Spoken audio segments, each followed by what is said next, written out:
nessa questão 2 que vocês vão começar a ver que tudo que a gente vai ver agora começa a ficar muito parecido com o que a gente já viu anteriormente. Então, pedindo aqui, esboce o gráfico da função cosseno de x no intervalo de 0 a 2π. Então, obviamente, em radianos. E aí eu vou usar uma tabela parecida com o que a gente usou no capítulo anterior. Tá? Vou primeiro preencher essa tabela aqui e com essas informações eu consigo esboçar o gráfico. E aí, para me ajudar, ainda coloquei aqui um círculo trigonométrico para eu ver, à medida que esse ângulo varia, como se comporta o valor do cosseno desse ângulo. Então aqui, quando esse ângulo, aqui eu estou chamando de θ, mas aqui de alfa, mas enfim, finjam que é o mesmo cara, ok? Então quando esse ângulo é zero, quanto vai valer o cosseno de zero? Vou aproveitar para colocar aqui então esse ângulo no zero.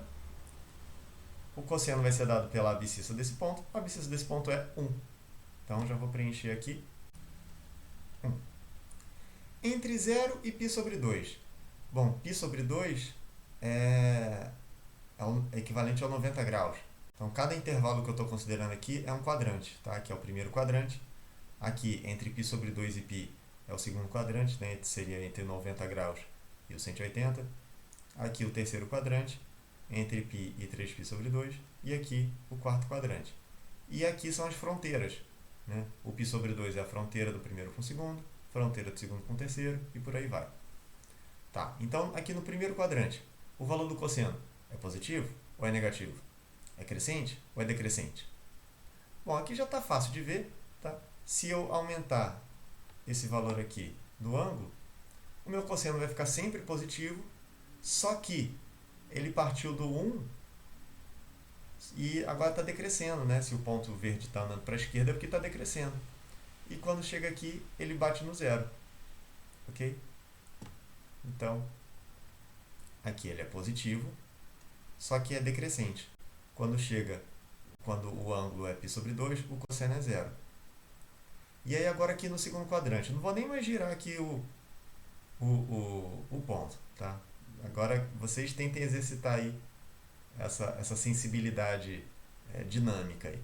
Então, para um ângulo aqui no segundo quadrante, tá?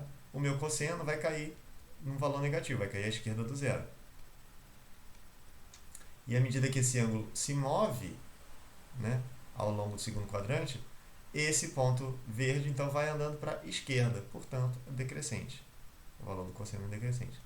Até chegar no valor mínimo, quando esse ângulo aqui é π, meia volta, o cosseno atinge o valor mínimo, que é menos 1. No terceiro quadrante agora, à medida que esse ângulo percorre aqui o terceiro quadrante, o cosseno continua negativo, né? Continua à esquerda do zero, só que agora ele está andando para a direita. Então ele é, embora negativo, mas é crescente. Até chegar de novo, quando chego nessa fronteira aqui, o cosseno é a abscissa que bate no zero. E finalmente, no quarto quadrante, agora quando o meu ângulo percorre esse trecho aqui do círculo trigonométrico, o meu cosseno volta a ser positivo e continua crescendo. Esse pontinho verde vai continuar andando para a direita. Tá? É positivo e crescente. Até chegar, obviamente, de novo, esses valores aqui são ângulos côngruos, então o valor do cosseno é o mesmo, volta a ser 1. Então agora, de posse dos valores nessa tabela, vamos tentar construir o gráfico. Então aqui eu tenho o ponto 0, 1. O ponto, vou pegar esse aqui, π menos 1, tá? Lembrando que π então é um pouquinho depois do 3, tá? π menos 1, então meu ponto está aqui assim. E o ponto 2π, 1. 2π então é um pouquinho depois do 6, aqui é o 2π, 2π, 1. Então meu ponto está mais ou menos aqui. Ok, já foram esses três aqui. Agora, esses outros dois aqui. π sobre 2, 0. π sobre 2, então, está na metade, entre 0 e π. É 1,57 mais ou menos. Então, está aqui o π sobre 2. 0, então é aqui mesmo.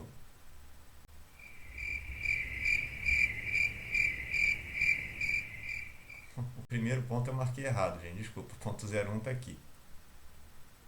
E 3π sobre 2, 0. 3π sobre 2 é o ponto intermediário entre esses dois. Então vai estar mais ou menos aqui. 3π sobre 2 é 0, então ele está exatamente aqui mesmo. E aí o papo que a gente já teve no capítulo anterior, e considerando esses intervalos, tá? Então, nesse primeiro intervalo aqui do primeiro quadrante, o gráfico vai ter que ser positivo.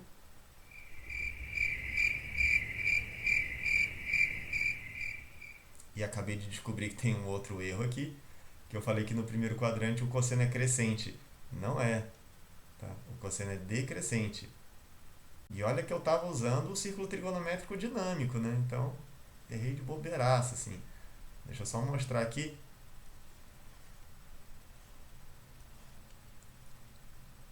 Tá aqui. À medida que esse cara aqui anda no primeiro quadrante, o valor do cosseno vai andando para a esquerda.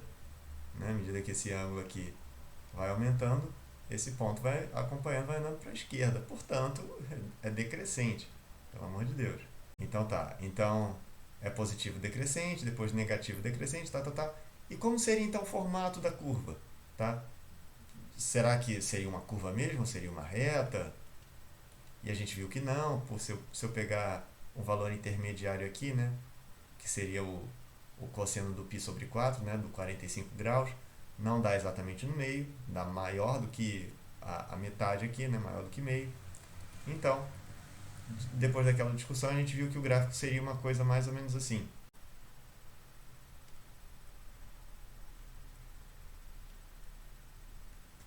Ok? Uma curva assim, com essa concavidade assim, né? E aí para os outros quadrantes, a coisa é similar. Tá? Então está aqui o esboço do gráfico da função cosseno. Tá? Nesse intervalo de 0 a 2π. Assim como aconteceu com o seno, o domínio dessa função cosseno ela também não está restrita a uma volta, não. Ela não tem restrição nenhuma. Então, o domínio mais abrangente possível é todo o conjunto dos números reais. E depois a gente vai ver como é o comportamento além dessa primeira volta. Então, para valores maiores do que 2π e para valores também menores do que 0. Determine a imagem da função seno. Essa é uma coisa que eu já tinha comentado, na verdade, no capítulo anterior, quando a gente estava vendo o círculo trigonométrico, mas talvez vocês não estejam ligando o nome à pessoa. Imagem de uma função é o seguinte, lembra, então, que para eu definir uma função eu preciso de 3 coisas. Quem é o domínio, quem é o contradomínio e quem é a lei de formação entre um conjunto e outro. Ok? Se eu pegar, por exemplo, aqui, sei lá, o π, tá? E aí vou usar a lei de formação da função seno. O valor que eu obtenho aqui, o valor de seno de π, que é 0, me diz o seguinte, o 0 é a imagem do π, né, sob essa função, claro. Ou seja, imagem de um conjunto são todos os valores do contradomínio que recebem a flechinha. Então, quando eu pergunto a imagem da função seno, pensando então em todo o domínio dos reais, como o domínio mais abrangente possível, quais são os valores do contradomínio que recebem flechinha por essa função seno? Se eu pensar, por exemplo, beleza, o 0 recebe aqui. O meio recebe flechinha? Ou seja, o meio é seno de alguém? Existe algum valor de x aqui cujo seno seja meio? Existe. Né? A gente está acostumado com 30 graus, né? É o π sobre 6. Existe alguém cujo seno seja menos 1? Existe algum valor aqui de x cujo seno seja menos 1? Existe. Existe alguém cujo seno seja 2? Existe algum valor de x cujo seno dele seja 2? E aí não. Tá? Aí vamos lembrar do que a gente viu quando a gente foi apresentado ao círculo trigonométrico e as definições, né, de seno e cosseno de um ângulo qualquer. Para qualquer valor que eu pegar aqui do ângulo, pode ser maior do que 90, em toda a volta aqui. Tá? E aí eu posso pensar nos valores dos ângulos maiores do que uma volta. Posso pensar nos ângulos negativos, que são andando no sentido contrário. Eu sempre vou estar rodando nesse círculo. E sempre que eu estou rodando nesse círculo, o valor do seno, a abscissa do ponto, né, esse ponto laranja aí, ele vai ficar sempre zanzando nesse limite do raio do círculo. né? Então vai variar do 0 até 1 ou do 0 até o menos 1. Ou seja, do menos 1 até o 1. Ele não vai sair disso. Então nunca vai ter algum ângulo cujo seno vai ser 2. Não tem como. Ok? Então, o valor de seno de x ele está sempre limitado ao menor valor, que é menos 1, e ao maior valor, que é 1. Podendo inclusive ser menos 1, né? Por isso que eu botei aqui esse igual. E aqui também, menor ou igual ao 1. Né? Então, seno é maior ou igual a menos 1 e menor ou igual a 1, podendo ser esses extremos. Ou seja, a imagem da função seno, a imagem dessa minha função, é o intervalo, é o conjunto numérico, né? Que é o intervalo real, de menos 1 até 1. Imagino que essa notação de colchetes aqui não seja uma novidade para vocês, já que estudaram funções reais. Isso aqui denota o seguinte: todos os números reais entre menos 1 e 1, inclusive esses extremos. Então, pode ser menos 1, a imagem, o menos 1 pertence a essa imagem, e o 1 também pertence a esse conjunto imagem. A gente chegou a esboçar, no capítulo anterior, um gráfico para a função seno. Né? Ainda não tinha esse nome, mas a gente tinha esboçado. Tinha ficado uma coisa mais ou menos assim. Aqui eu vou usar o ângulo em radianos, obviamente. Tinha ficado uma coisa assim.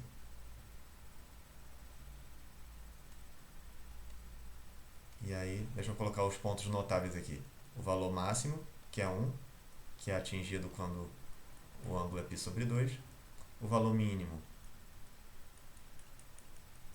que é menos 1, que é atingido quando o ângulo é 3π sobre 2. E aqui, começando do zero, indo até uma volta completa no 2π, e esse ponto no meio aqui, o π radianos. E o que aconteceria então se eu quisesse agora não me limitar a esse intervalo de uma volta, de 0 a 2π? Se eu quisesse, sei lá, do zero até duas voltas, do 0 a 4π. Como seria o comportamento, como seria o esboço do gráfico? A boa notícia é que, já que no círculo trigonométrico, né, basta eu fazer tudo de novo, dar mais uma volta, ou seja, vai ficar tudo repetido, é como se eu... Vou até tentar usar os poderes aqui do Paint. É como se eu copiasse isso aqui, Ctrl C, Ctrl V, e colasse aqui. Tá? Claro que esses valores aqui, então, não seria mais o π sobre 2, o π, né? Seria o π sobre 2 mais 2π, né? Mais uma volta, o π mais 2π, mais uma volta, e por aí vai. Até chegar nas duas voltas, 2π mais 2π. Aqui acabou cortando, né? É o 2π. Ok? Ou seja, a minha função seno, então, tem esse comportamento aí de... Aqui é o comportamento de uma volta, e depois repete tudo igual. Tudo acontece de novo. É um comportamento periódico que a gente chama. Ok? E aí, é muito utilizada essa coisa do estudo das funções trigonométricas, seno e cosseno, para algumas coisas em física, de fenômeno ondulatório, ou ondas, já que o gráfico é uma onda. Então, muitas coisas que são estudadas em ondas em física são modeladas por funções trigonométricas. Ou movimentos oscilatórios, tipo o movimento pendular, também tem muito a ver com o que a gente estuda aqui de função trigonométrica. Não vou me meter muito nisso, porque eu não sei muito dessas coisas, mas eu sei que tem algumas coisas em comum que a matemática usa, talvez até herdando as nomenclaturas da física. Então, como esse gráfico tem esse formato de onda, e ele, claro, aqui eu só fiz das duas primeiras voltas, mas tudo isso continua. Eu poderia continuar esse gráfico, tá? Além de duas voltas. Acabei saindo aqui. Ou poderia pensar também a mesma coisa se eu pensasse na volta, né, negativa. Então, esse desenho aqui, ele se repetiria nesse outro sentido também. Então, vai ficar esse formato de onda, né, clássico. E aí, tal como alguns elementos da onda, né, que a física estuda, a gente também vai estudar alguns elementos desse gráfico da função seno. Bom, esse gráfico, por ser tão emblemático, ele ganha um nome. Esse tipo de curva ganha o nome de senoide. Não é difícil de entender o porquê do nome. E aí uma pergunta que eu gosto de fazer, então, como seria o nome do gráfico da função cosseno? Não sei se ainda está aqui, deixa eu ver. Ah, está aqui, da questão anterior. Como que se chama então esse gráfico da função cosseno? Se o da função seno é senoide, o da função cosseno é senoide também. É o mesmo desenho, tá? Ele só é deslocado. Isso vai ser visto mais à frente, mas não é cossenoide, para a frustração de alguns aí. Ok, então alguns elementos de onda.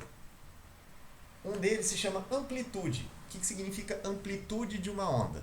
Eu vou colocar aqui a definição. Então tá aqui, ó. Amplitude significa a distância vertical entre linha de equilíbrio e ponto extremo. Olhando isso aqui como se fosse uma onda mesmo, então ela está vibrando, ela não está... Obviamente, a onda vibra, né? A linha de equilíbrio coincidiria com o eixo horizontal aqui. E aí, claro, tem esses picos aqui e esses vales, os valores máximos e mínimos da função. Tá? Então, a distância entre linha de equilíbrio e o ponto extremo, a distância vertical, né? Então, seria isso aqui, que é a mesma coisa que acontece aqui, essa mesma distância, e que também é a mesma distância que acontece aqui. E que distância é essa? Lembrando, distância é sempre um valor positivo, então essa distância aqui vale 1. Ou seja, a amplitude da função seno vale 1.